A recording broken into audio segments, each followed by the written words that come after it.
خۆشەویستەکانم رسول الله صلى الله عليه وسلم إمامي علي ئەنێرێ بۆ یەمەن.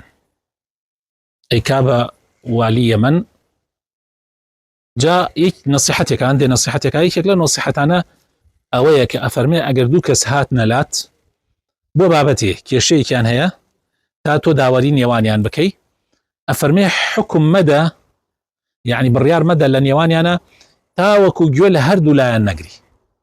پێشینان فەرموویانە ئەگەر کەسێک هاتە لات وتی فڵانە کەس چاوێکی دەرکردوومە بالفعلیش چاوێکی دەرکرا بوو ئەفەرمن باوەڕی پێ مەکە تا گوێ لە بەرامبەرەکەش ئەگریت و ئەیبینی چونکە لەوانەیە ئەم هەردوو چاوی ئەوی دەرکردبێ.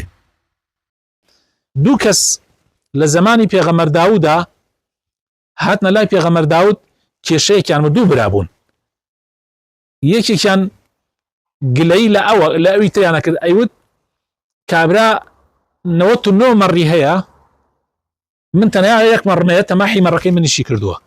یعنی وا دەریەخست بۆ پێغەمبەر داوود کەوا ئەمە میراتی باوکیانە ئەو 99 بردووە و یەکێکی داوە بە ئەم ئێستا تەماحی ئەمیشی کردووە.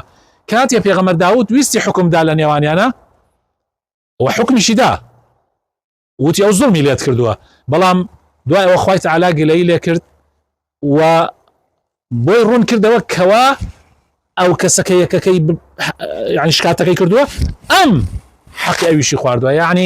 یعنی ئەو ڕاستە 99 هەیە و ئەم یەکی هەیە بەڵام ئەم ڕۆیشتۆ یەکەکەی ئەوی بردووە، یعنی هەر هەمووی هی ئەوە ئەم ڕۆیە لە ئەوی بردووە بە زۆر.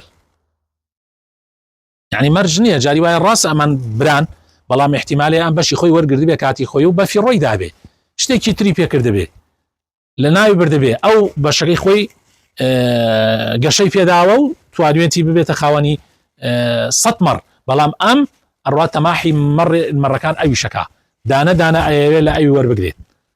جا ئەبێ ئینسان ئاگای لە خۆی بێ بڕیار نەدا لە بینی دوو کەسە تاوەکو گوێ لە هەردوو لا نەگرێت.